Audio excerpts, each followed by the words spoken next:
ಇವತ್ತು ದೇಶದ ಸಂವಿಧಾನದಲ್ಲಿ we have got every right. ಇವತ್ತು ಯಾರು ನಮ್ಮನ್ನ ಪ್ರತ್ಯೇಕವಾಗಿ ಹಿಂದಿ ಮಾತಾಡ್ರಿ ಅಂತಾರೆ, ನಾವು ಇಲ್ಲೇ ಇದ್ದು ಇಲ್ಲಿಂದ ಕಲಿಬೇಕು.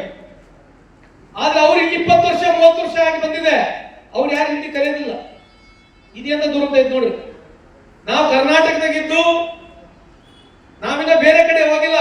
UP, ಛತ್ತೀಸ್ಗಢ, ಬಿಹಾರ್, ಮಹಾರಾಷ್ಟ್ರ, ಡೆಲ್ಲಿಯಲ್ಲಿ ಹೋಗಿಲ್ಲ. ನಾವಿಲ್ಲಿದ್ದು ನಾವು ಒತ್ತಾಯಪೂರ್ವಕವಾಗಿ ಹಿಂದಿಗಳನ್ನ ಕಲಿಬೇಕು.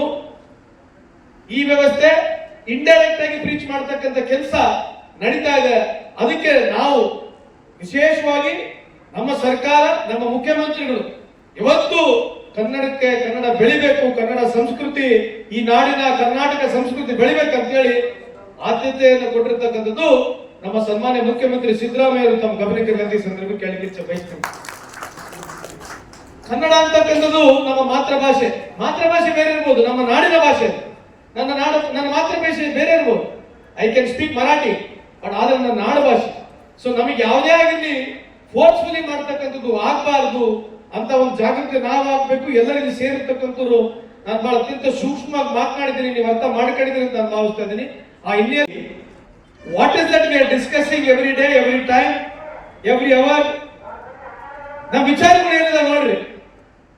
ಯಾವುದು ಪ್ರಗತಿಪರ ಆಗಿರ್ಲಿ, ಬೇರೆ ದೇಶದ ಆಗುಹೋಗುಗಳ ಬಗ್ಗೆ ಆಗಿರ್ಲಿ, ಸೈನ್ಸ್ ಟೆಕ್ನಾಲಜಿ ಇನ್ವೆನ್ಷನ್ಸ್ ಬಗ್ಗೆ ಆಗಿರ್ಲಿ, GDP ಬಗ್ಗೆ ಆಗಿರ್ಲಿ, ಎಜುಕೇಶನ್ ವ್ಯವಸ್ಥೆ ಬಗ್ಗೆ ಆಗಿರ್ಲಿ, ಟೆಕ್ನಾಲಜಿ ಟ್ರೇಡಿಂಗ್ ಬಗ್ಗೆ ಆಗಿರ್ಲಿ, ಇಂಟರ್ನ್ಯಾಷನಲ್ ನಾಲೆಜ್ ಬಗ್ಗೆ, ಶೇರಿಂಗ್ ಬಗ್ಗೆ, ಸ್ಪೇಸ್, ಇದ್ರ ಬಗ್ಗೆ ಏನು ಮಾತಾಡೋದಿಲ್ಲ.